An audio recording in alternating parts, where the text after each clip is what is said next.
February 14th, 2025, 11:47 p.m. Sterling Medical Center, Manhattan. The 12th floor was burning. Smoke filled the corridors like a living thing, thick and black, rolling across ceilings and pulling in corners where it waited to suffocate anything that breathed. Fire alarms screamed through the building, their piercing wail cutting through the winter night, but the automatic sprinklers remained silent. Offline, someone had disabled them. On that floor in the corner office overlooking the East River, one woman lay unconscious.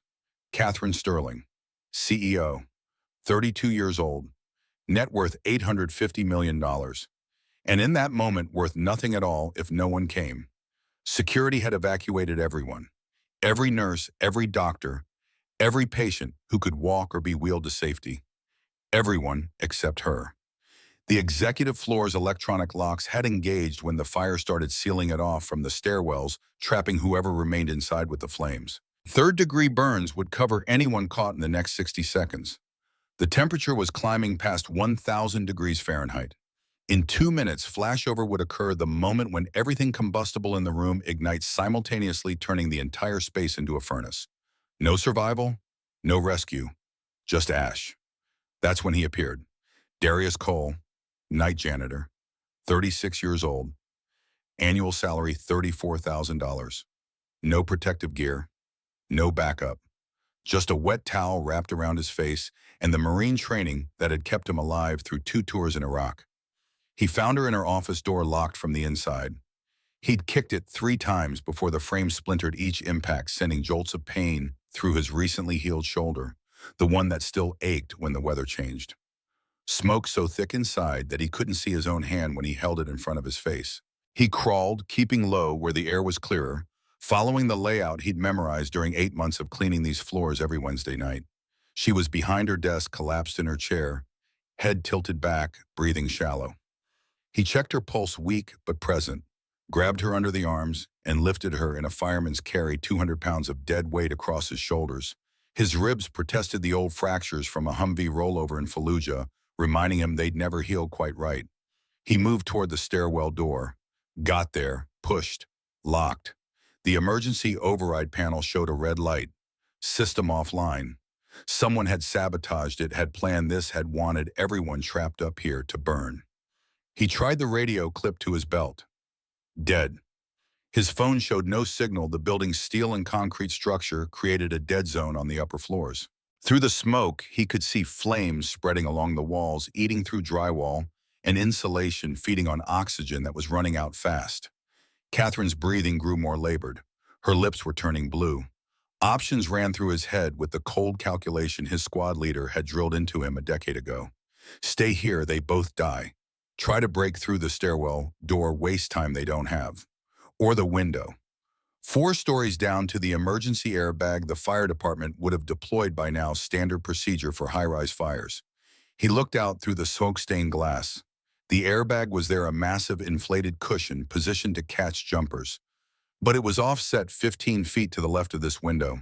He'd have to jump away from the building, create an outward arc while carrying her, calculate trajectory and rotation mid-flight.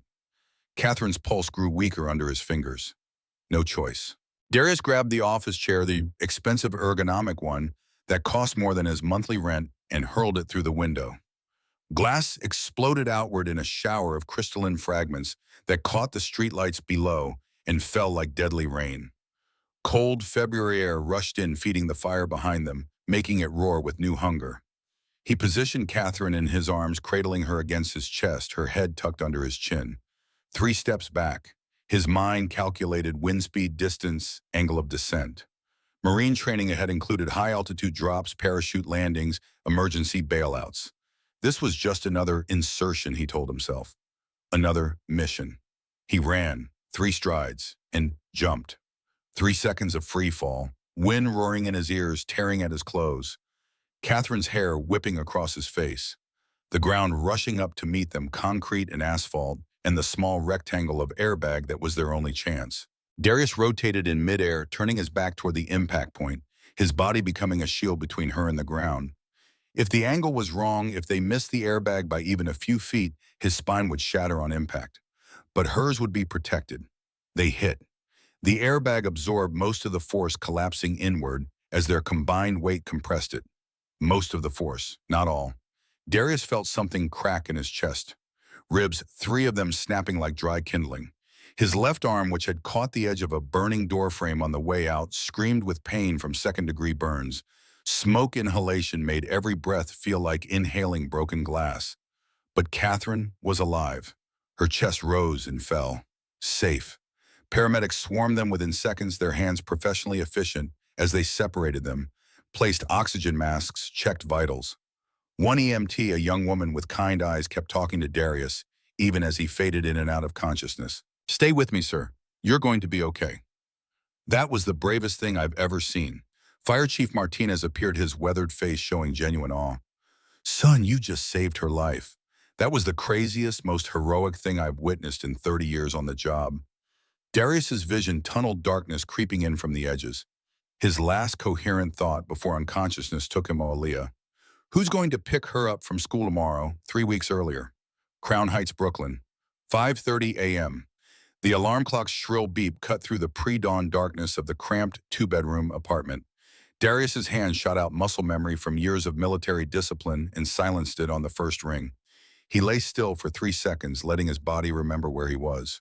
Not a barracks in Ramadi, not a field hospital tent outside Mosul. Brooklyn. Home. Safe. He sat up his feet, finding the cold linoleum floor. The apartment was silent except for the radiator's irregular clanking and the muted sounds of the city waking up outside, distant sirens, the rumble of early subway trains, someone's car alarm crying into the indifferent morning. His room was sparse. A twin bed with military corners on the sheets. A dresser with 3 drawers, each containing precisely folded clothes. On top, a single-frame photograph, Jasmine Cole, his wife, smiling in her nursing scrubs outside Sterling Medical Center. Her hair caught mid-laugh, her eyes full of the joy that had drawn him to her the first time they met at a veterans support group. Next to it, his Marine Corps Challenge coin and 2 medals he never wore but couldn't bring himself to pack away. Monthly rent for this place, $1,850. His take-home pay after taxes, $2,400. The math didn't work. It never did. That's why he worked 2 jobs. Job 1 day shift maintenance at Lincoln Elementary School. 7 a.m. to 3 p.m. $18 an hour. Fixing leaky faucets, changing light bulbs, keeping the boiler running, making sure second graders had a clean, safe place to learn. Job 2 night shift janitor at Sterling Medical Center. 11 p.m. to 7 a.m. $16.50 an hour. Mopping floors, emptying trash, cleaning bathrooms that rich people's diseases had touched. 16-hour days. 6 days a week. No complaints. This was what fathers did. This was how you kept a roof over your daughter's head and food in her belly after the world took away her mother and left you to do the job of 2 parents. He moved to the kitchen, his footsteps silent despite his size. 6'1", 190 pounds, most of it muscle memory from his Marine days when physical fitness wasn't optional. He'd let it slide a bit in the 4 years since Jasmine died, but his body still remembered how to move with economy and purpose. The kitchen was small enough that he could touch both walls with his arms spread. Fridge, stove, sink, 3 feet of counter space. On the fridge, held by a magnet shaped like the Statue of Liberty, hung Aaliyah's latest report card. All A's except for 1 B+ in math, which she was already working to improve because she'd inherited her mother's determination and her father's stubborn refusal to accept less than her best effort. He cracked 4 eggs into a pan as breakfast, and Aaliyah's combined, and put bread in the toaster. The coffee maker gurgled, filling the apartment with the smell of the cheap grocery store brand he bought in bulk. Not great coffee, but coffee. Caffeinated. That's all that mattered when you were running on 5 hours of sleep and facing another double shift. While the eggs cooked, his mind went where it always went, in quiet moments. Back to that night 4 years ago, March 12, 2018, 11:47 p.m. The phone call from NYPD. "Ma'am, there's been an accident. Your wife, Jasmine Cole, hit and run on Brooklyn Bridge. She didn't make it. We're sorry for your loss." The police report had been brief. Black SUV, no plates visible on the traffic cameras. Driver suspected of DUI. Vehicle never found. Case went cold within 2 weeks. Just another unsolved hit and run in a city that had 300 murders a year and not enough detectives to work them all. But Jasmine's supervisor at the hospital had pulled Darius aside at the funeral, handed him an envelope, told him quietly in a voice that shook with something between fear and guilt Jasmine was investigating something. Medication discrepancies. She thought someone was stealing oncology drugs. She was compiling evidence. 1 week later, she's dead.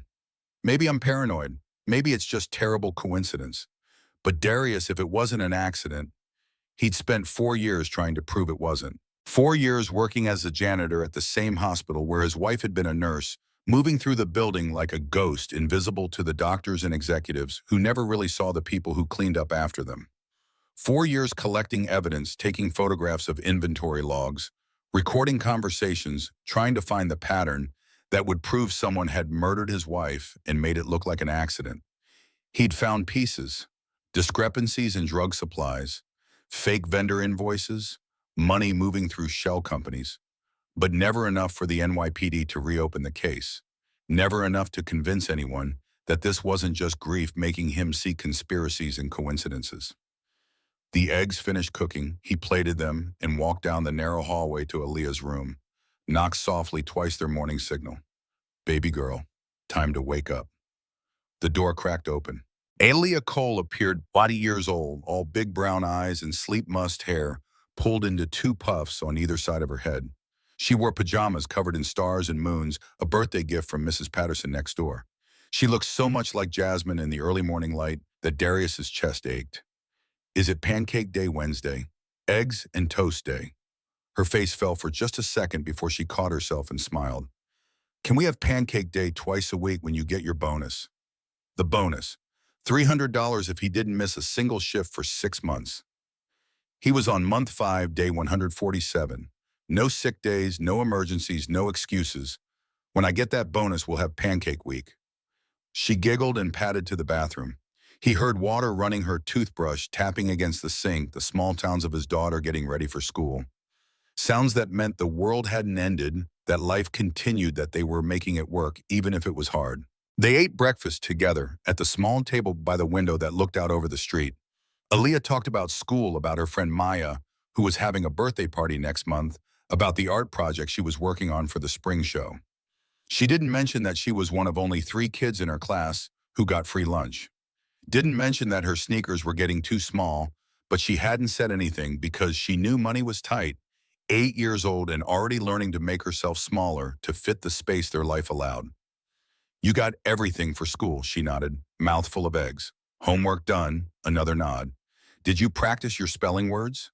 A slight hesitation, a guilty look. Not yet, he raised an eyebrow. Mrs. Patterson is picking you up today. I want you to practice with her before I get home tonight. Understand, yes, Daddy. He walked her to the bus stop 3 blocks away, his hand in hers, their breath fogging in the February cold. The sun was just starting to edge above the buildings, turning the dirty snow piled along the curbs into something almost beautiful in the orange light. At the corner, Aaliyah's bus was already waiting, its yellow paint faded, but its flashers bright. She hugged him tight around his middle. Love you, Daddy. Love you too, baby girl. Learned something amazing today. He watched until the bus turned the corner and disappeared from sight. Then he headed to the subway station, joining the early morning crush of people who worked with their hands while the city slept, keeping everything running so the important people could show up to their important jobs and never think about who mopped their floors. Lincoln Elementary was a 3-story brick building that had been standing since 1952 and showed every year of its age. Darius arrived at 6:45 a.m., 15 minutes early like always, and found Principal Henderson already in her office despite the early hour. She waved him in. Darius, good morning. Can we talk for a minute? His stomach dropped. Conversations that started with, can we talk, were never about good news. She gestured for him to sit, closed the door. Her face was kind but tired, the face of someone who'd been fighting budget battles with the city for 20 years and losing more than she won. I got a call from Central Administration yesterday. Budget cuts. The maintenance position is being eliminated across 12 schools in the district. Last day is Friday. The words hit him like physical blows. He kept his face neutral the way he'd learned in the Marines, When your squad leader told you the mission parameters had changed and now you were walking into something worse than you'd trained for, it's not performance-based. Your work has been excellent, but the city decided they can contract maintenance out cheaper than keeping full-time staff. Cheaper. Because the company they'd hire would pay minimum wage with no benefits and rotate through desperate workers who couldn't afford to complain about conditions. How much notice am I supposed to give Aaliyah before she's homeless? The words came out harder than he intended. Principal Henderson flinched. I'm sorry, Darius. I fought it. Every principal in the district fought it. But the decision came from Albany.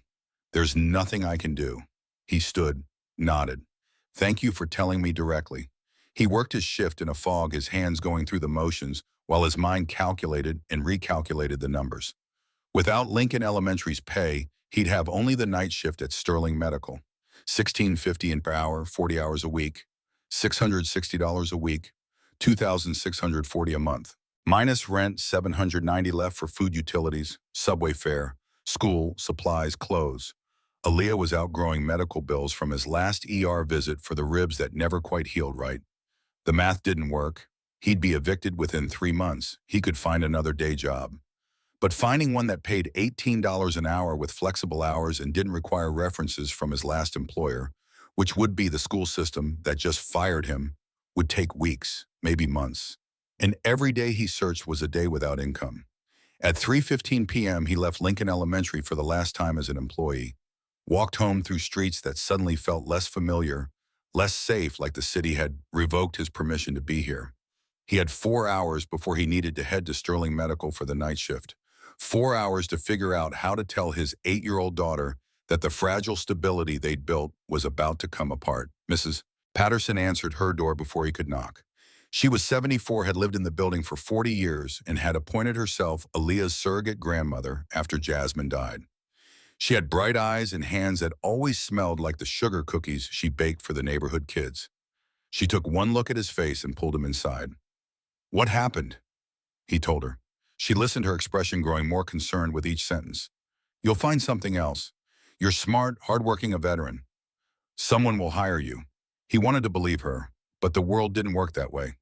The world saw his resume, high school diploma, military service, no college degree, 4 years as a janitor, and put him in a box marked invisible.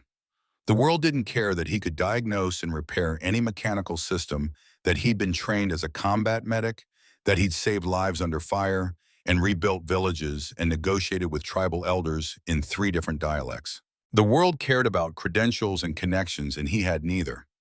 Aaliyah came home at 4:30, bouncing through Mrs. Patterson's door with her backpack and a new drawing she'd made in art class.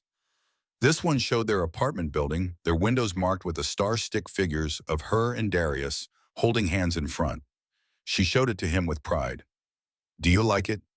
He pulled her onto his lap, wrapped his arms around her, breathed in the smell of her hair, kid shampoo and pencil shavings and hope. It's beautiful, baby. You're so talented. She beamed. Mrs. Patterson says I could be an artist when I grow up, a real one who sells paintings in galleries. You can be anything you want, anything at all. He didn't tell her about the problem. Not yet. Let her have one more day of thinking the world was stable. One more day before reality crashed in. At 10:30 p.m., he put on his Sterling Medical Center uniform, gray pants, gray shirt with his name embroidered over the pocket, and headed to the subway.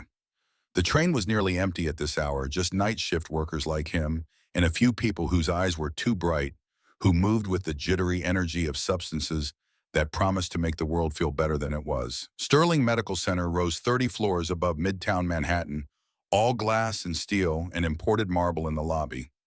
The kind of building that announced to the world, we are successful, we are important, we are untouchable. Darius went through the service entrance, swiped his ID card, and headed to the janitorial supply closet on the 3rd floor. His supervisor, a man named Rodriguez, who'd worked there for 22 years and had the resigned exhaustion of someone who'd long ago stopped expecting anything to change, handed him his assignment sheet. Floors 8 through 12 tonight. Executive wing had a late meeting, so don't start there until after midnight. Darius nodded and loaded his cart with supplies. Mop bucket cleaning solutions, trash bags, rubber gloves. The tools of invisibility. As long as he had these, he could move through the building and no one would question his presence. He was part of the infrastructure, as essential and ignored as the HVAC system. He started on the 8th floor, working methodically through the cardiology wing. Empty hospital rooms smelled like antiseptic and fear. He'd learned that smell in Iraq in field hospitals, where Marines came in broken and sometimes didn't leave whole. It never stopped affecting him, never stopped bringing back memories he'd rather leave buried. By 11:30, he'd finished floors 8 through 11. Floor 12 was the executive wing. Corner offices for the CEO, CFO, and other high-level administrators whose salaries could pay his rent for 5 years, and they'd barely notice the money missing. He took the service elevator up and pushed his cart down the carpeted hallway. Real carpet, not the linoleum everywhere else, toward the CEO's office. The door was closed, light visible underneath. Catherine Sterling was working late again. He'd seen her before, of course. Passed her in hallways, watched her stride through the lobby in designer suits and heels that cost more than his monthly grocery budget. She was 32 but looked younger, blonde. Hair always pulled back in a severe bun, eyes that were somewhere between gray and blue depending on the light. Beautiful in the way magazine covers were beautiful, polished, perfect, untouchable. She also looked exhausted and lonely. He'd noticed that over the months. The way she was always alone, always working, never laughing with colleagues or taking phone calls that made her smile. Success, he'd thought more than once, didn't look like she'd probably imagined it would. He started cleaning the hallway, working quietly so as not to disturb her, but through the door he could hear her voice, tense and angry. "Marcus, I don't care what the board thinks. These numbers don't add up. MedEquip Solutions. I can't find any record of them existing outside our invoices. No website, no employees on LinkedIn, nothing. That's $8.3 million to a company that doesn't seem to exist." A pause. She was on the phone. "Don't tell me I'm being paranoid. I'm being thorough. And if you can't explain where that money went, I'm going to assume you know exactly where it went and you're hoping I don't figure it out." Another pause. Her voice dropped, became even colder. "This conversation is over. I'll be conducting my own investigation. If you have nothing to hide, you have nothing to worry about." Darius heard her slam the phone down, heard her chair scrape back. He quickly moved his cart farther down the hall, pretending to be focused on emptying a trash can. The door opened. Catherine Sterling stood there, looking even more exhausted than usual. She glanced at him the way people glanced at janitors, a flicker of acknowledgement that something human-shaped was in their vicinity, then immediately forgotten. She headed toward the elevator, her heels clicking on the marble.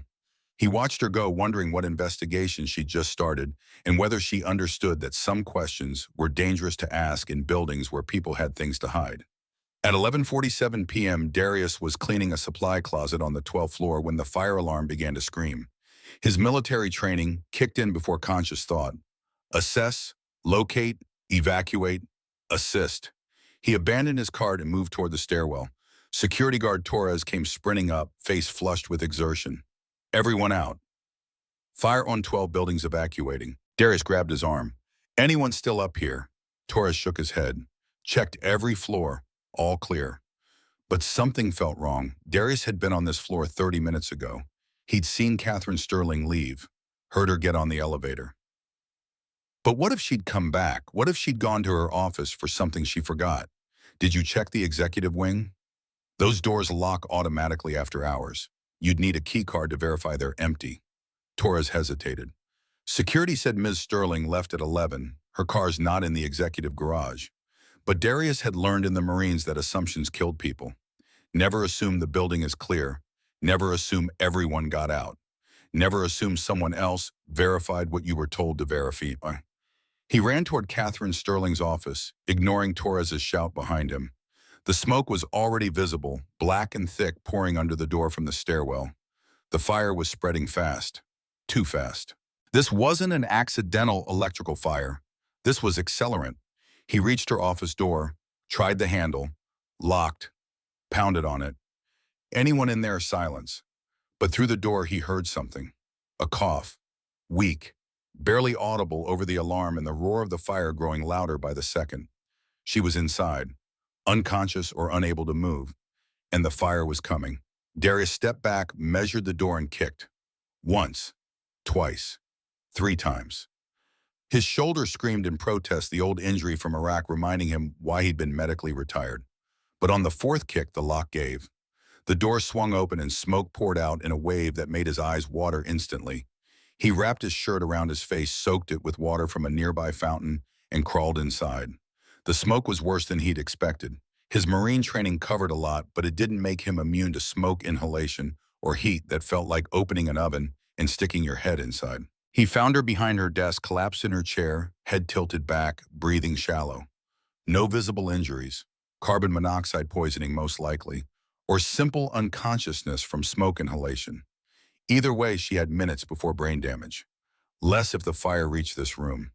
He lifted her in a fireman's, carry his body, remembering the motion from training exercises and real-world evacuations in Fallujah when buildings were burning and you had to get civilians out before the structure collapsed. She was heavier than he'd expected, dead weight pulling on his shoulders, but he'd carried wounded Marines in full gear. This was manageable. He moved toward the stairwell, got there, pushed. The door didn't budge. He tried the handle again, putting his shoulder into it. Nothing. The electronic lock showed a red light. System failure or system sabotage. His radio was on his cart 3 hallways away. His phone was in his locker 6 floors down. And the smoke was getting thicker, the heat more intense. He could feel it now pressing against his skin, making sweat pour down his back.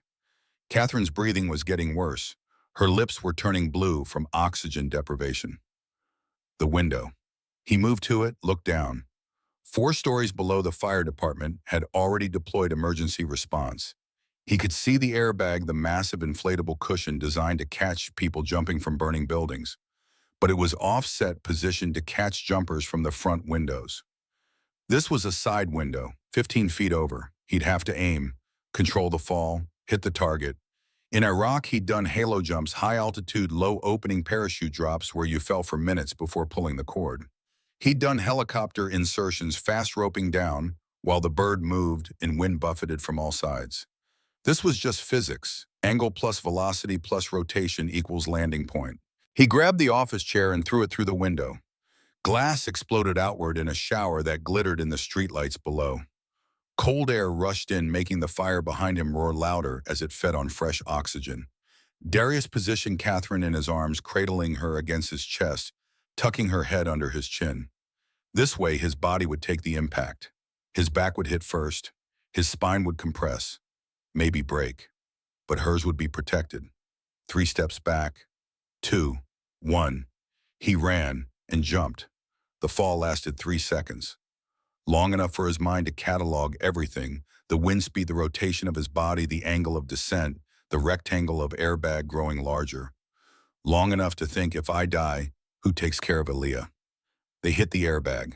It compressed instantly under their combined weight, cushioning most of the force. Most.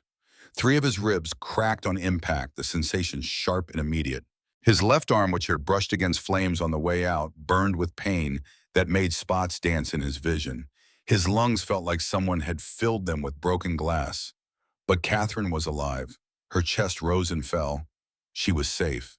Paramedics swarmed them, hands separating them, placing oxygen masks, checking vitals, asking questions he couldn't focus on. The world was fading, edges going dark. He heard voices. The fire chief saying something about bravery. An EMT telling him to stay awake, stay with me, you're going to be okay. His last conscious thought was wondering if Mrs. Patterson had his spare key, if she could get Aaliyah to school tomorrow. If his daughter would understand why Daddy wasn't there when she woke up. Then darkness took him, and for a while there was nothing but silence and the distant sound of sirens. End Part 1, word count 7512. Part 2, the bond, 500 words. Darius woke to white ceiling tiles and pain that felt like someone had driven nails through his chest. The hospital room swam into focus slowly. Beeping monitors. IV drip in his left arm, the one that wasn't wrapped in burn dressings. Fluorescent lights that hurt his eyes even through closed lids. He tried to sit up and immediately regretted it as his broken ribs reminded him they were broken. A nurse appeared within seconds, young and efficient. "Mr. Cole, don't try to move. You've been sedated for 14 hours. Aaliyah." The name came out as a croak through his damaged throat. "Your daughter is safe. She's with a neighbor." Mrs. Patterson, I believe. Social services has been notified that you're awake. Social services. The word sent ice through his veins. They'd take Aaliyah, put her in the system. He'd heard the stories, group homes, foster families who did it for the Czech kids who disappeared into bureaucracy and never came out whole. I need to see her. I need Mr. Cole. You have 3 broken ribs, second-degree burns on your left arm, and severe smoke inhalation. You're not going anywhere for at least 5 days. 5 days. 5 days of Aaliyah thinking he'd abandoned her. 5 days of her sleeping in strange places with strange people. 5 days of the system deciding whether she was better off without him. The nurse must have seen something in his face. Your daughter knows you're okay. Mrs. Patterson brought her by last night while you were sedated. We let her see you through the window. She drew you a picture. The nurse handed him a piece of construction paper. Aaliyah's careful printing spelled out, "Get well soon, Daddy," above a drawing of him in a hospital bed surrounded by hearts. In the corner, a small figure herself holding a bouquet of flowers that looked suspiciously like dandelions. Darius's throat tightened. He pressed the paper against his chest, careful of his ribs, and let himself feel the fear he'd been holding back. What if they took her? What if this was the breaking point that convinced some social worker that a single father with no savings, and 2 jobs, now 1 job, couldn't properly care for a child? The door opened. A woman in her 50s entered, carrying a tablet and wearing the practiced smile of someone who delivered bad news professionally. Mr. Cole, I'm Jennifer Wu. I'm an attorney with Sterling Medical Technologies. Ms. Sterling asked me to speak with you. I don't need a lawyer. I need to get out of here and get my daughter. Jennifer Wu sat in the visitor's chair uninvited. Ms. Sterling is insisting on paying your medical bills. All of them. She's also asked me to inform you that your employment status has been changed from janitor to medical leave with full pay and benefits until you recover. Darius stared at her. Why would she do that? Because you saved her life. And because she's discovered some concerning things about the fire. She believes it was arson, attempted murder. She wants to make sure you're protected. The word protected hung in the air with implications Darius didn't like. Protected from what? From whoever started the fire, Mr. Cole. There is something else. Your daughter. Mrs. Patterson was taken to the hospital this morning. She fell and broke her hip. She can't care for Aaliyah anymore. The ice in his veins turned to nitrogen. Where is my daughter currently with Child Protective Services? They're processing emergency placement into foster care. Unless you can provide an alternative guardian, she'll be placed within the next few hours. His hands clenched into fists. The IV pulled. Pain shot through his burned arm. I'll check myself out. Right now, get Aaliyah and you can barely sit up. You're in no condition to care for an 8-year-old. The doctors won't release you, and if you try to leave against medical advice, CPS will cite that as evidence of poor judgment. Darius felt the walls closing in. This was the nightmare he'd been avoiding for 4 years. The moment when the system decided he wasn't enough, when being poor and struggling became criminal neglect in the eyes of people who'd never had to choose between rent and food. Jennifer Wu's expression softened slightly. There is one other option.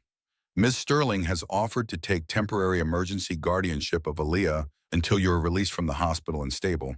She has the resources to pass all background checks immediately, and she's willing to provide full care. Let a stranger take his daughter. A billionaire CEO who lived in a world so far removed from theirs that they might as well be different species. But the alternative was foster care. The system. Strangers who wouldn't love her, who wouldn't know that she needed her nightlight on and her mother's quilt and someone to check under the bed for monsters, even though she was 8 and knew they weren't real. Why would she do this? She doesn't know us. Jennifer Wu looked at him with something that might have been respect. She says you didn't hesitate to save her life, so she's not going to hesitate to help your daughter. Darius closed his eyes, saw Jasmine's face. What would she want him to do? Trust a rich stranger with their daughter, or let Aaliyah go into the system? Tell Ms. Sterling, yes, but this is temporary. The second I'm released, I'm taking Aaliyah home. Jennifer Wu stood already typing on her tablet. I'll have the paperwork processed within the hour. After she left, Darius lay in the hospital bed and tried not to think about all the ways this could go wrong. Tried not to imagine Aaliyah in some penthouse apartment, surrounded by luxury, forgetting what their real life looked like. Tried not to feel like he was failing at the one job that mattered more than any other, being her father. His phone buzzed on the bedside table, a text from a number he didn't recognize. Mr. Cole, this is Catherine Sterling. Your daughter is safe with me. I promise to take good care of her until you're well. She's asking if she can call you. Is that okay? Darius typed back with his uninjured hand. Yes, please. 30 seconds later, his phone rang. Daddy? Her voice nearly broke him. Hey, baby girl, how are you doing? Miss Cat's house is really big. Like really big. She has a TV in the bedroom just for me. And she bought me new art supplies because I forgot mine at Mrs. Patterson's. Is Mrs. Patterson okay? She's going to be fine. She just needs to rest for a while, like I do. When are you coming home? A few more days. But you're okay where you are. Miss Sterling is treating you well. She tried to make spaghetti and it turned all black and we had to order pizza instead. It was funny. She doesn't know how to cook very good. Despite everything, Darius almost smiled. You be good for her, okay? And remember, this is just temporary. As soon as I'm better, we're going home. I know, Daddy. I love you. Love you too, baby. More than anything. After they hung up, Darius stared at the ceiling and tried to process this new reality. Catherine Sterling, the woman he'd saved, the CEO, who barely acknowledged his existence before now had custody of his daughter. The dissonance was too much to hold in his head. A knock on the door. Detective Robert Morris entered, showing his badge. Mr. Cole, I need to ask you some questions about the fire. For the next hour, Darius walked the detective through everything. The phone call he'd overheard Catherine confronting someone named Marcus about fake suppliers. The fire alarm, the locked doors, the disabled sprinklers, the jump. Morris wrote it all down, his expression growing grimmer with each detail. Mr. Cole, we're treating this as attempted murder. The fire was deliberately set using commercial-grade accelerant at 3 ignition points. The security system was hacked to disable sprinklers and lock exits. This was professional. Who would want to kill her? That's what we're trying to determine. But Ms. Sterling has given us some information about her CFO, Marcus Westfield. She discovered evidence of embezzlement hours before the fire. $8.3 million moving through fake companies. Darius's investigative instincts activated. Did she find drug theft too? Medication inventory discrepancies? Morris's eyes sharpened. Why do you ask that? Because my wife was a nurse here 4 years ago. She was investigating medication theft when she died in a hit and run. The police said it was an accident. I've never believed that. The detective leaned forward. Tell me everything. Darius did. 4 years of evidence carefully documented. Photos of inventory logs that didn't match usage. Recordings of conversations with pharmaceutical suppliers who'd been paid for shipments that never arrived. Invoices for drugs that were ordered but never administered. Patterns that suggested systematic theft over years. And you've been working as a janitor here since your wife died. Not just for income, for access, to investigate where she couldn't anymore. Morris closed his notebook. Mr. Cole, I think your wife's death and the attempt on Ms. Sterling's life are connected. If Marcus Westfield was stealing both money and drugs, and your wife discovered it, he killed her. The words came out flat, emotionless. 4 years of suspicion crystallizing into certainty. And when Ms. Sterling discovered the financial side, he tried to kill her too. We need your evidence, all of it. It's in a storage unit. Brooklyn. I can give you the address and access code. Morris stood. I'll have a team retrieve it tonight. Mr. Cole, you may have just helped us solve a murder and prevent another one. Your wife would be proud. After the detective left, Darius lay in the dark and felt something shift inside his chest. Not closure, Jasmine was still gone. But purpose, direction. 4 years of grief and investigation finally pointing toward justice. His phone buzzed again. Another text from Catherine Sterling.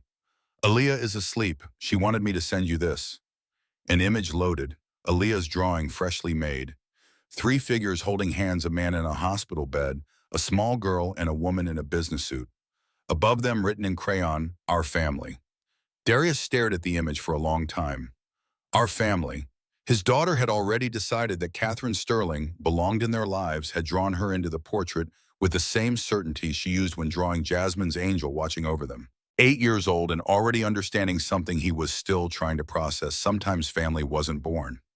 Sometimes it was chosen. Sometimes it walked into your life through fire and chaos and impossible circumstances, and you had to be brave enough to let it stay. 3 days later, Catherine Sterling visited him in the hospital. She arrived in the evening after Aaliyah's nightly phone call, wearing jeans and a sweater instead of her usual business armor. Her hair was down loose around her shoulders, and she looked younger this way. Less intimidating, more human. "Mr. Cole, how are you feeling? Like I got hit by a truck. But I'll live." She pulled up the visitor's chair, sat with careful distance between them. "I came to thank you, really thank you. Not just the words, but you didn't have to come back for me. Security said the building was clear. Marines don't leave people behind. Even if security says they're not there." A small smile crossed her face. "I looked up Marine Force Recon. You weren't just regular military, you were special operations." Was. Past tense. Got injured in a vehicle rollover in Fallujah. Medical discharge. Turns out heroics don't pay very well in the civilian world. They should. Catherine's voice carried genuine anger. "You saved my life. Put yourself in the hospital, and your reward is $47,000 in medical debt that'll follow you for years." I signed the papers. I knew what I was agreeing to. That's not fair. None of this is fair. Fairness is a luxury, Miss Sterling. I stopped expecting it after Jasmine died. Her expression shifted to something softer. "Your wife. Detective Morris told me. I'm so sorry. Did he tell you she worked here, that she was investigating the same theft you discovered?" "He did, and I've been going through my own company's records." "Darius, can I call you Darius?" He nodded. "Darius, the embezzlement goes back at least 6 years. If Jasmine found evidence of drug theft connected to Marcus's financial crimes and she was killed for it, then he's been murdering to cover his tracks for years." Catherine pulled out her tablet, opened a secure file. "I've had forensic accountants working around the clock. Marcus Westfield has been moving money through shell companies since 2017. $68 million. The drug theft your wife documented lines up with his timeline. He was stealing from multiple revenue streams, fake suppliers for medical equipment, and selling stolen oncology drugs on the black market. Do you have proof enough to interest the FBI, but not enough to prove he killed Jasmine or tried to kill me? We need a confession. Evidence of intent." Darius's jaw tightened. "I have 4 years of documentation on the drug theft. If we can connect it to his financial crimes, we build a timeline that shows motive and opportunity for murder." Catherine met his eyes. "I want to help you get justice for your wife. Why, you didn't know her?" "No, but I know what it's like to lose someone and have nobody believe it wasn't an accident. My mother died of cancer when I was 12, but the weeks before she'd been investigating financial irregularities in my father's company, she told me she found something wrong, something dangerous. Then suddenly she was diagnosed with aggressive cancer, dead in 3 months. The doctor said it was natural. Fast-moving disease. But she'd been perfectly healthy 6 months earlier. You think she was poisoned? I can't prove it, just like you can't prove Jasmine was murdered. But we both know, don't we? We feel it."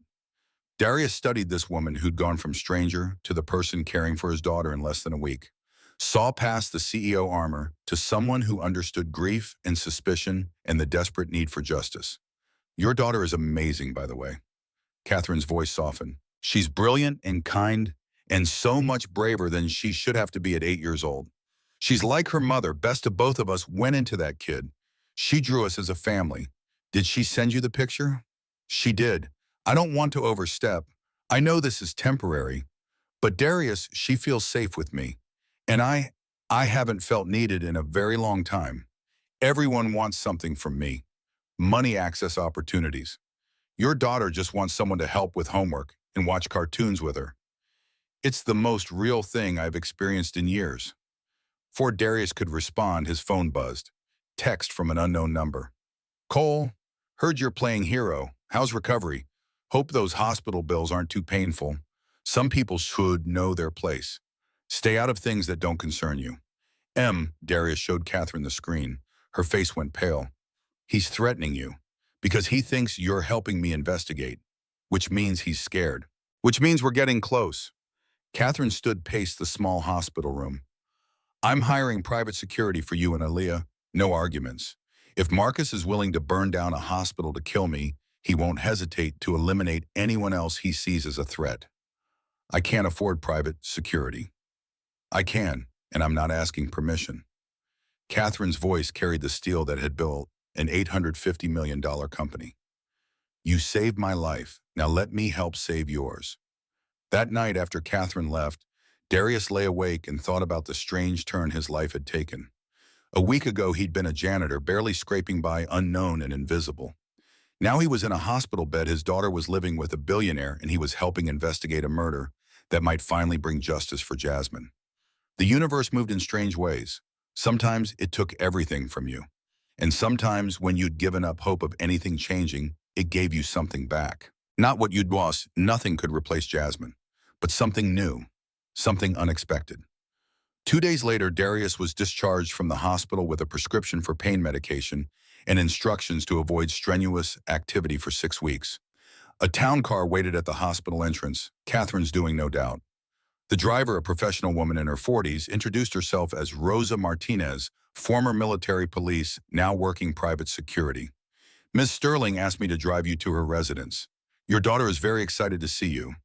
The ride to the Upper East Side felt like traveling to another planet.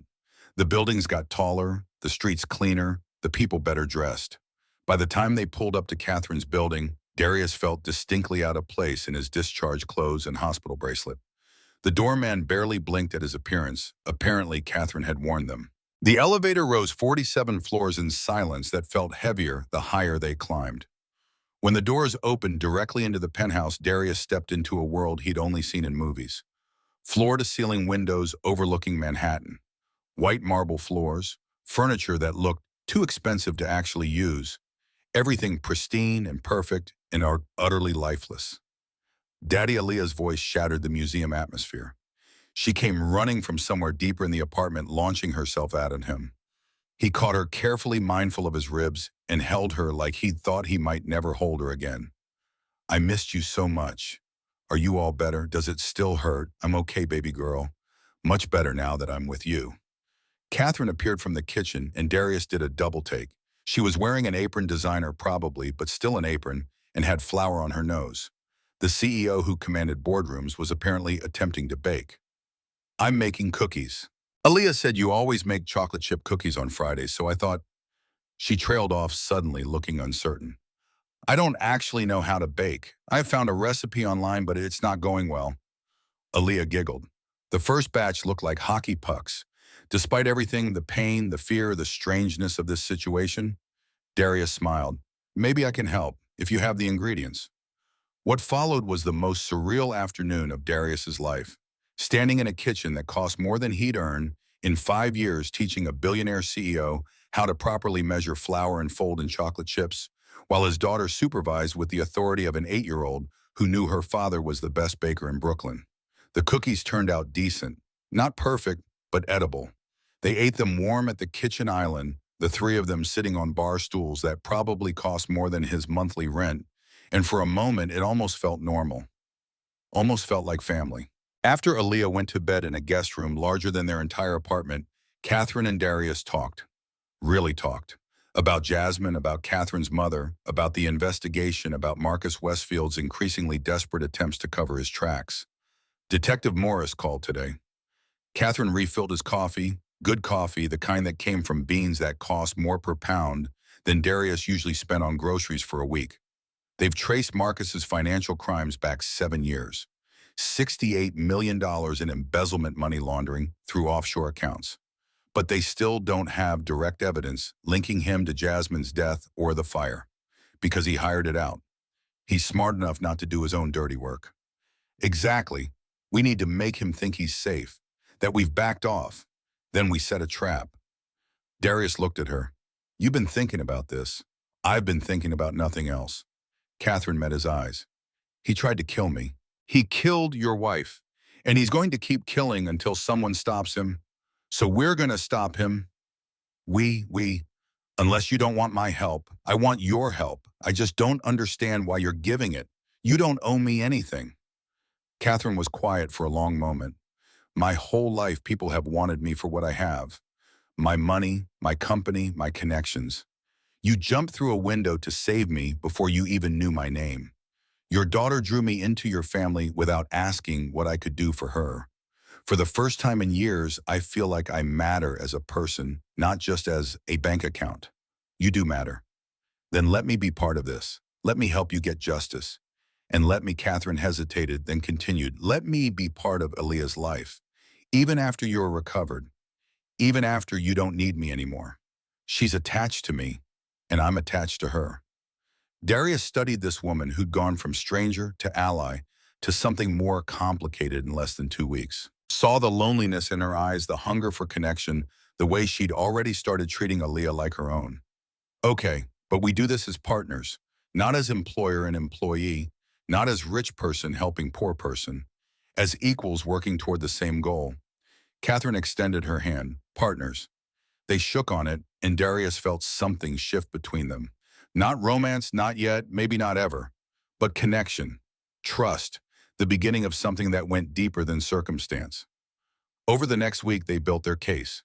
Catherine used her resources to hire forensic accountants, digital investigators, and legal experts. Darius contributed his 4 years of documented evidence.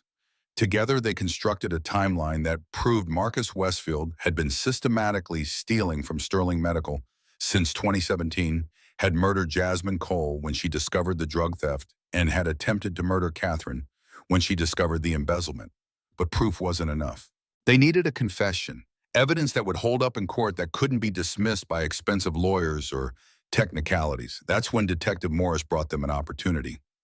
Marcus reached out through his lawyer. He wants to meet, says he has information about the fire that might help our investigation. Obviously, it's a trap, but if we wire you up, get him talking. Use me as bait. Darius understood immediately. Absolutely not. Catherine's voice was sharp. It's too dangerous. I'll have backup. Morris and his team will be listening to every word, and it's the only way we're going to get him to confess. Darius? She grabbed his arm, her grip surprisingly strong. He tried to kill me. He won't hesitate to kill you. I know, but this is for Jasmine. For the 4 years I've spent trying to prove she didn't die for nothing. I have to do this. Catherine looked at him for a long moment, then turned to Morris. I'm coming too. Not into the meeting, but close enough to respond if something goes wrong. Ms. Sterling, I'm not negotiating detective. Either I come or I'll show up anyway and compromise your operation. Your choice. Morris sighed the sigh of a man who'd learned not to argue with billionaire CEOs. Fine, but you stay in the surveillance van and you follow my orders exactly. They set the meeting for 3 days later. Sterling Medical Center, maintenance level 9 p.m. The same building where Darius had saved Catherine's life, where Jasmine had worked, where Marcus had built his empire of theft and murder. Darius spent those 3 days preparing. Practicing what he'd say, how he'd provoke Marcus into talking, how he'd stay calm when confronting the man who'd murdered his wife. He spent time with Aaliyah, not telling her where he was going, but making sure she knew how much he loved her, just in case. The night before the meeting, Catherine came to him. They were in the penthouse living room late after Aaliyah had gone to bed. Catherine poured them both whiskey, expensive smooth, the kind Darius had never tasted before. If something goes wrong tomorrow. If Marcus... Catherine couldn't finish the sentence. Nothing's going to go wrong. Morris will have a whole team listening. But if it does, I need you to know that Aaliyah will be taken care of. I've already updated my will. She'll have everything. Education trust fund to home. She'll never want for anything. Darius's throat tightened. Cat, that's not necessary. Yes, it is, because I love her. In 2 weeks, she's become the daughter I never knew I wanted. And if something happens to you, I'm not letting her go into the system. I'll adopt her, officially, if that's okay with you. You'd do that without hesitation. Darius looked at this woman who'd become so important so fast, saw the fierce protectiveness in her eyes, the way she'd already woven Aaliyah into her heart. Thank you for everything, for taking her in, for helping me investigate, for being the kind of person who doesn't run from hard things. You're the one who doesn't run from hard things. You ran into a burning building. That's different. That's training. This, he gestured between them. This is choice. You chose to help us when you didn't have to. Maybe I needed you as much as you needed me. They sat in comfortable silence, drinking expensive whiskey and not talking about the fact that tomorrow Darius would walk into a trap and hope that his wire stayed hidden, and Marcus's ego was big enough to make him confess. Around midnight, Catherine spoke again. Darius, when this is over, when Marcus is arrested and justice is served. What happens then, I don't know. I guess Aaliyah and I go home. Back to our apartment in Crown Heights. Back to normal life. And if I asked you to stay, not here, not in this penthouse, but somewhere, together, the three of us. Darius looked at her. Are you asking? I don't know, maybe. Is that crazy? Probably. We barely know each other. We've been through more in 2 weeks than most people experience in years. Catherine turned to face him fully. I know you're brave and kind and stubborn, and you love your daughter more than anything in the world. I know you spent 4 years investigating a murder while working 2 jobs and never complained once. I know you make me laugh, and you don't see me as a bank account. That's more than I've ever known about anyone I've dated. Dated. The word hung between them. Is that what this is? I don't know what this is. Catherine's voice was soft. But I know I don't want it to end when Marcus gets arrested. Before Darius could respond, his phone buzzed. Text from Detective Morris. Meeting confirmed. Tomorrow 9 p.m. Sterling medical maintenance level. Team is in place. You're a go. Showtime. Darius looked at Catherine. Whatever this is, whatever we're becoming, we'll figure it out after tomorrow. But right now, I need to focus on getting justice for Jasmine. Everything else can wait. Catherine nodded, understanding written across her face. Just promise me you'll be careful. I promise. But they both knew promises didn't mean much when walking into a room with a man who'd already committed 2 murders and would gladly commit a third. The Sterling Medical Center maintenance level smelled like concrete dust and decades of machine oil. Darius descended the metal stairs at 8:55 p.m., his footsteps echoing in the empty industrial space. The wire taped to his chest felt obvious, bulky, certain to be discovered. But Detective Morris had assured him it was state-of-the-art, virtually undetectable, unless someone physically searched him. In his ear, Morris's voice crackled through the hidden earpiece. We have eyes on all exits, team positioned on floors 2 and 3. You're covered. Easy for Morris to say. He wasn't the one walking into a meeting with a murderer. The boiler room waited at the end of a long corridor lined with pipes and electrical conduits. Dim emergency lighting cast everything in sickly yellow. Darius entered slowly, his marine training kicking in automatically. Assess the environment. Note exits. Identify cover. Marcus Westfield stood at the far end, partially hidden in shadow. He'd aged since his corporate photos, more gray in his hair, deeper lines around his eyes. His expensive suit looked rumpled, like he'd been wearing it for days. A gun hung loosely at his side. Cole, I'm surprised you came. You said you had information about the fire. Marcus laughed, the sound hollow in the concrete space. You're not that naive. You know why you're really here. Enlighten me. You've been causing problems. Digging into things that don't concern you. Catherine Sterling is many things, but subtle isn't one of them. Her forensic accountants have been crawling through my records for 2 weeks. You think I don't notice? Maybe if you hadn't tried to burn her alive, she wouldn't be investigating you. Marcus's grip on the gun tightened. That fire was supposed to solve everything. One little accident, destroy all the evidence in her office, eliminate a problem. Neat, clean. Then you had to play hero. Darius kept his voice level, hoping the wire picked up every word. Problems like the $8.3 million you embezzled, $68 million actually. Though I suppose Catherine's accountants haven't found all of it yet. The smile on Marcus's face was cold. It's impressive, really. 7 years of siphoning money through shell companies, fake suppliers, offshore accounts. Medical equipment that was never delivered. Drugs that were purchased but never arrived. All perfectly documented, perfectly legitimate looking. Drugs like oncology medications. Marcus's expression shifted to something uglier. Ah, so you did make the connection. I wondered if you would. Your wife certainly did. Jasmine was always too smart for her own good. Darius's hands clenched into fists. You killed her. I solved a problem. There's a difference. She discovered discrepancies in the medication inventory. Started asking questions, documenting evidence, building a case. I couldn't have that, so I made it go away. In his ear, Morris whispered, keep him talking. We need details. How Darius forced the question through gritted teeth. How did you make it go away? Marcus stepped closer, the gun still at his side but presence threatening.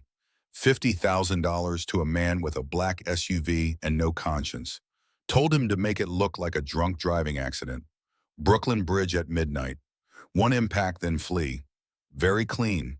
The police never even questioned whether it was deliberate. You murdered my wife for discovering theft. I protected my assets. Jasmine worked at Sterling Medical for 3 years. Did you know that in that time she saved exactly $42,700 I checked? That's what 3 years of nursing pays apparently. I spend more than that on my summer home's pool maintenance. The contempt in Marcus's voice made something dark and violent surge in Darius's chest. Marines are trained to stay calm under pressure, to think tactically even when emotions run hot. But hearing this man dismiss Jasmine's life as less valuable than pool cleaning pushed Darius to his edge. She was worth more than you'll ever be. To you, maybe. Marcus shrugged. To me, she was a liability. Just like Catherine became a liability when she started questioning the MedEquip Solutions invoices. Just like you're a liability now, Cole. You and your working class hero complex. So you decided to eliminate all your liabilities. Business 101. When you identify a threat, you neutralize it. The fire should have worked. Accelerant at 3 points. Sprinkler systems, disabled exits locked. Catherine Sterling should have died of smoke inhalation before the fire department even arrived.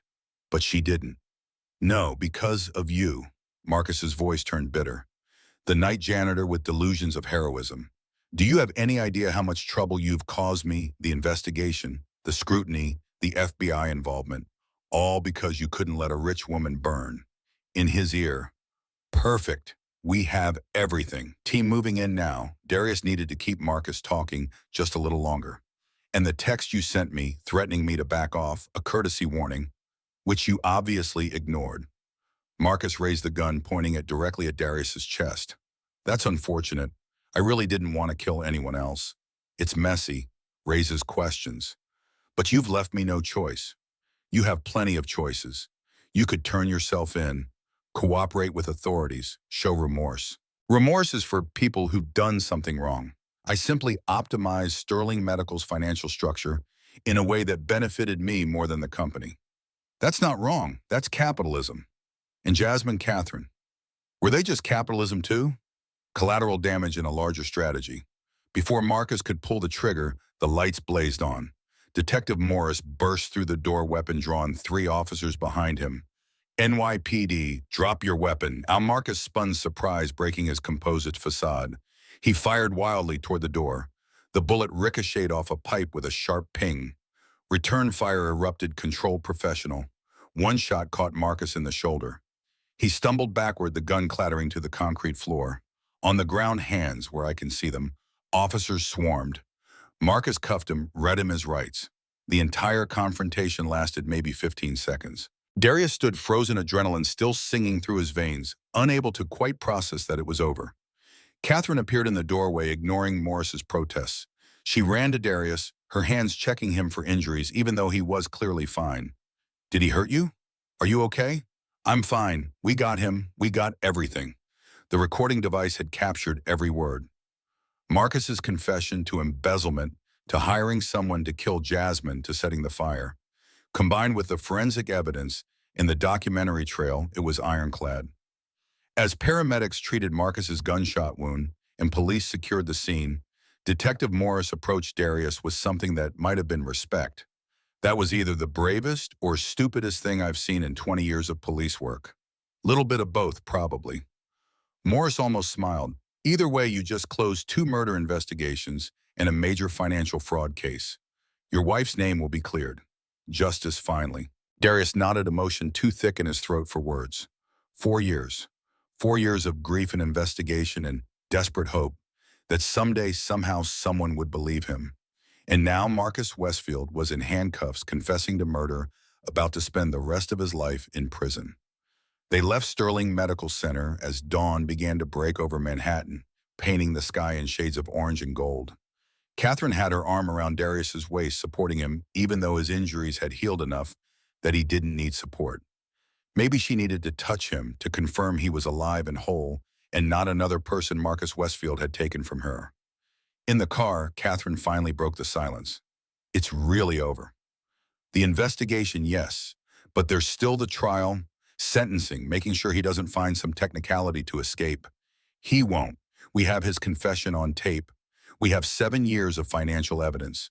We have the forensic analysis of the fire. Catherine's voice was absolutely certain. Marcus Westfield is going to prison for the rest of his life. Darius leaned his head back against the seat, exhaustion washing over him now that adrenaline was fading. What happens now? Now you and Aaliyah can have a normal life. No more investigating, no more working 2 jobs. Sterling Medical needs a new CFO, someone I can trust completely. I want to offer you the position. Darius jerked upright, ignoring the twinge in his ribs. Kat, I'm a janitor. I don't have business degrees or financial credentials. You spent 4 years documenting complex fraud while working 2 jobs and raising a daughter. You found patterns that trained accountants missed. You understand how money moves through systems and where corruption hides. She met his eyes. That's exactly what I need. Someone who sees what others miss. Someone with integrity that can't be bought. The salary she named made Darius's breath catch. It was more than he'd earn in 5 years of maintenance work. Enough to pay off his medical debt in months instead of decades. Enough to give Aaliyah the childhood she deserved: art supplies, birthday parties, college savings, a home where she didn't have to worry about rent. But it wasn't about the money. It was about Catherine looking at him and seeing capability instead of limitations. Seeing the person he'd been before loss forced him into survival mode. I'd need to finish my degree. I started engineering before I enlisted. Sterling Medical will pay for it. Full tuition, flexible schedule. You'll work part-time while you study full-time after graduation. Catherine's voice softened. Family comes first. That's non-negotiable. Family.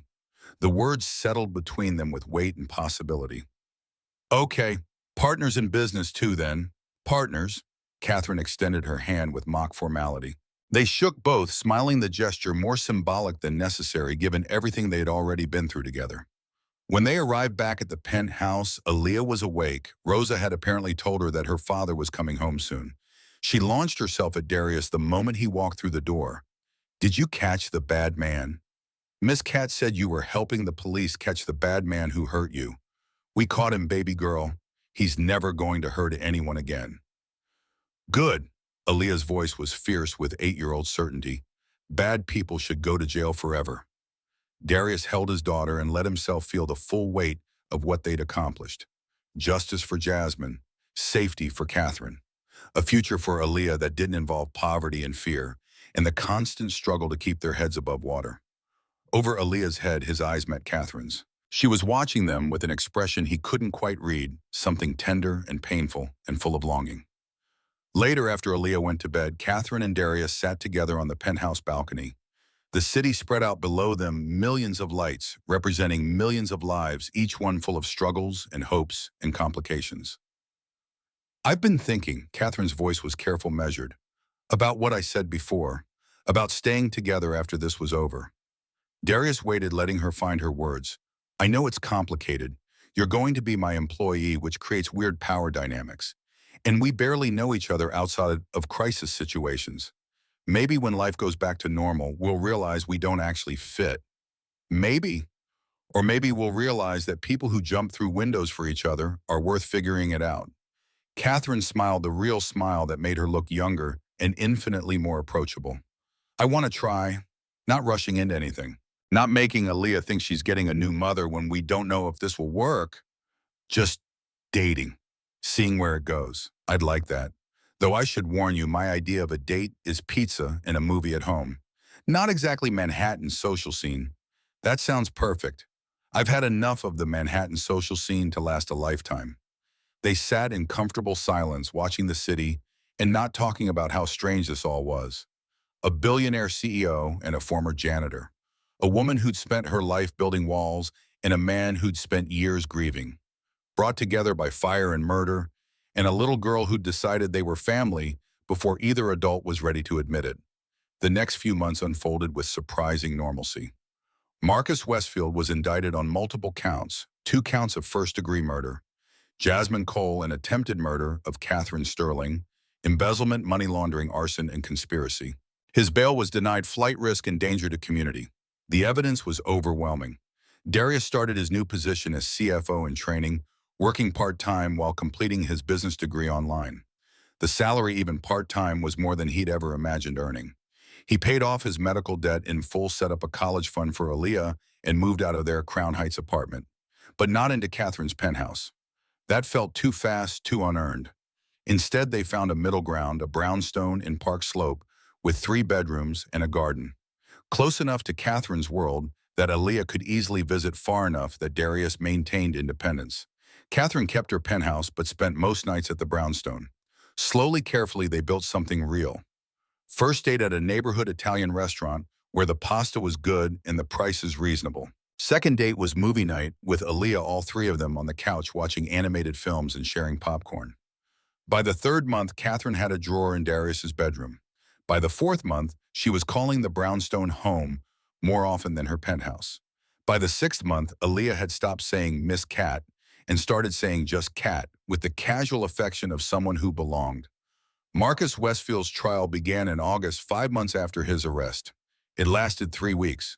The prosecution presented overwhelming evidence: the recorded confession, financial forensics, the arson investigation testimony from the hit-and-run driver who'd been offered immunity for cooperating. Darius attended every day of the trial, sitting in the gallery and watching justice unfold with the methodical precision of the legal system. Catherine sat beside him, their hands linked, both of them needing the physical connection as they watched Marcus's crimes laid bare for the world to see. The jury deliberated for 4 hours. Guilty on all counts. Sentencing came 2 weeks later.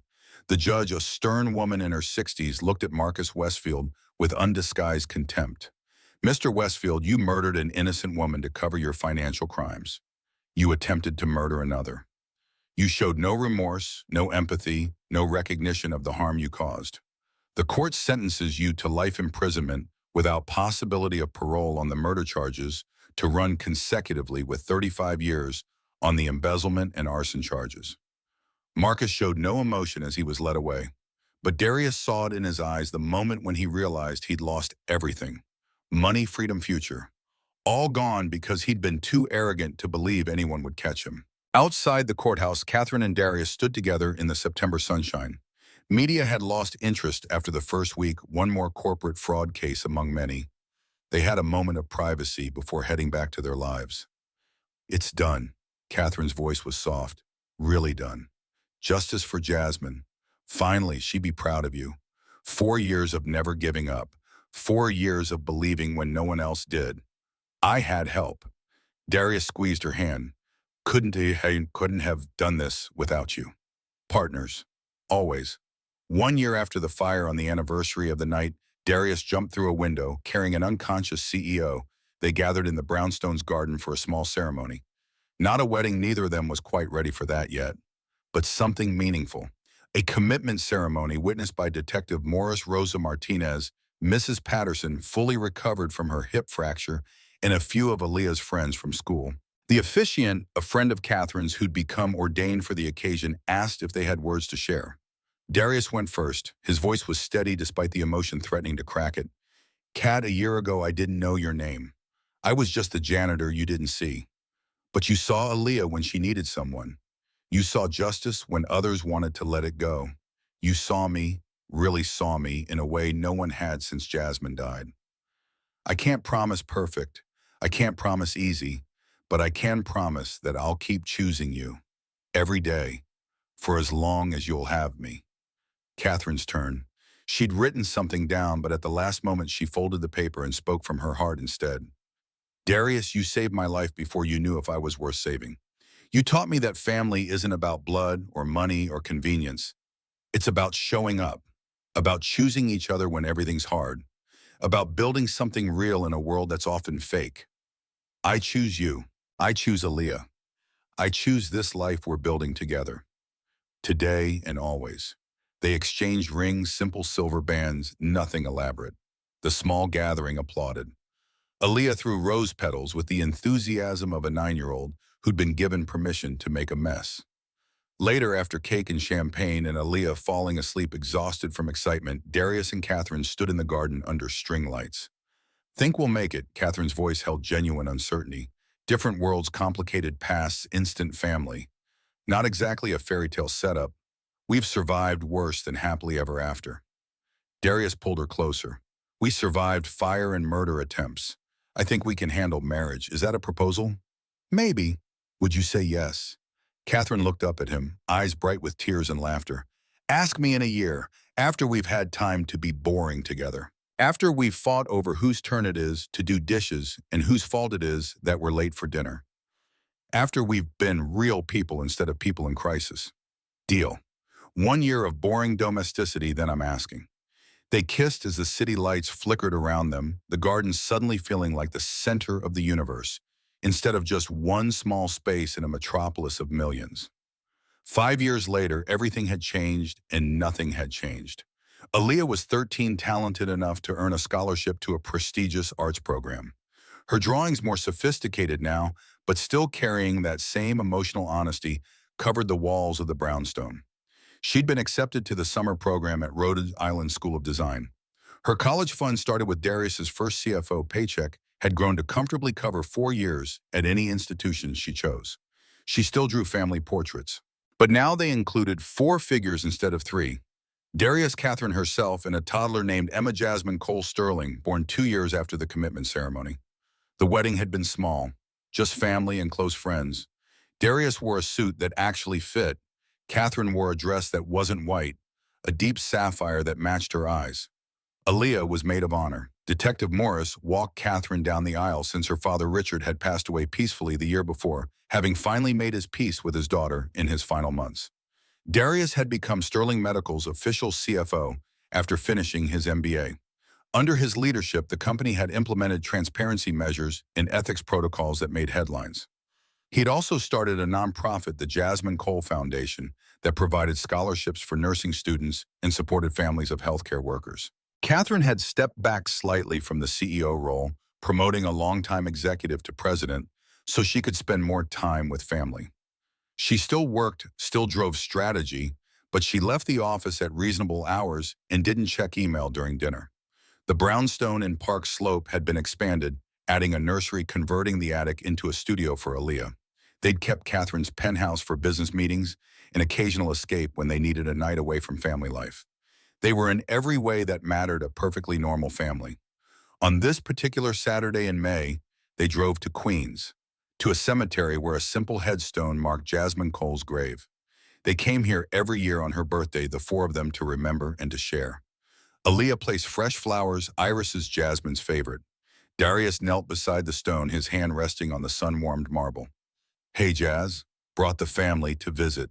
Aaliyah's growing up so fast. She looks more like you every day. Got your determination, your talent, your big heart. She's going to change the world someday, just like you did. Little Emma toddled forward, not really understanding, but copying what her sister did.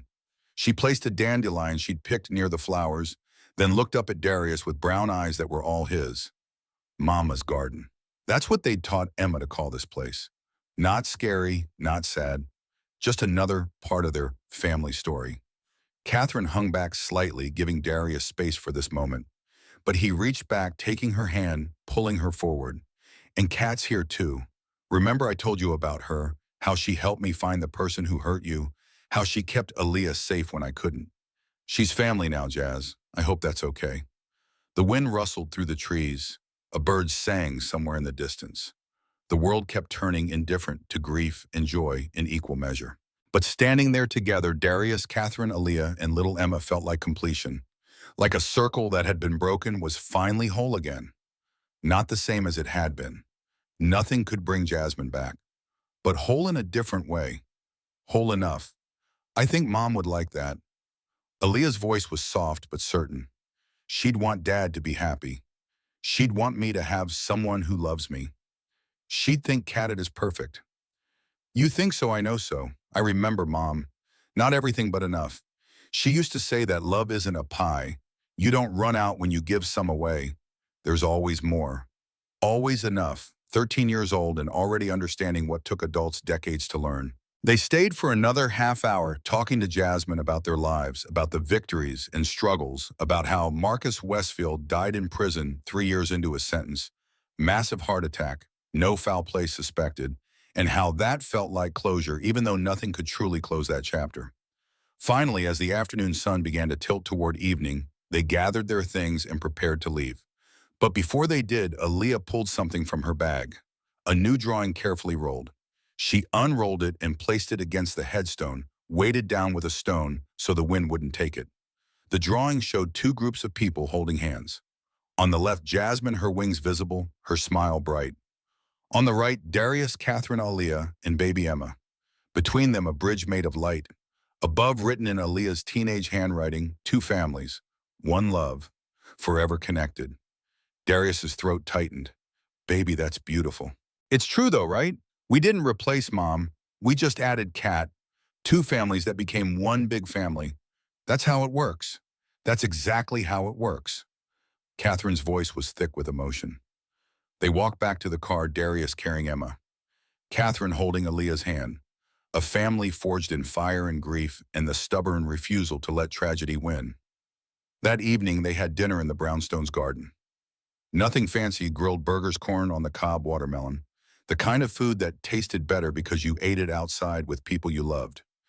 Mrs. Patterson came by, moving slower at 79, but still sharp. She'd become honorary grandmother to both girls, spoiling them with cookies and unconditional affection.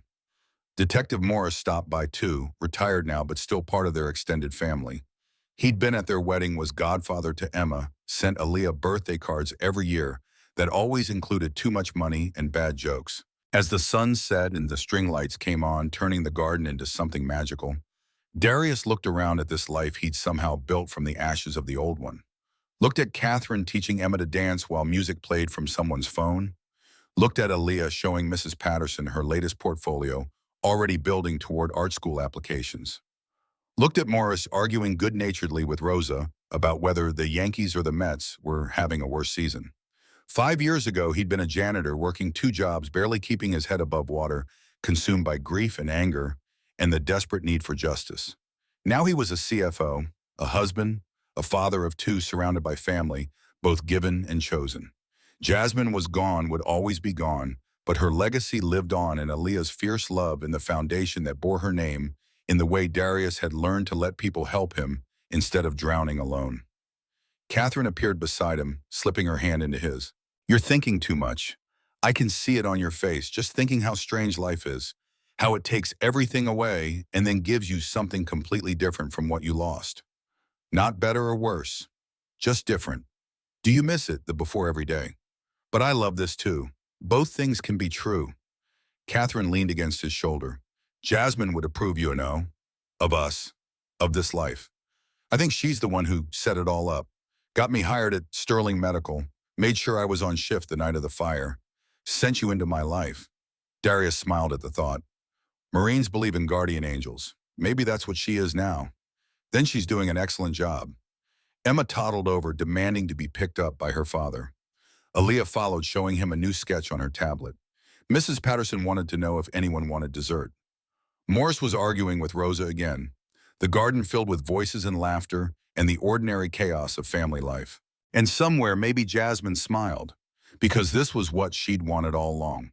Not for Darius to be alone, not for Aaliyah to grow up without a mother figure, not for their family to end with her death. She'd wanted them to live, really live, not just survive, to find joy again, to build something new from the rubble of what was lost. They had, not perfectly, not without pain and struggle and moments of doubt, but they had.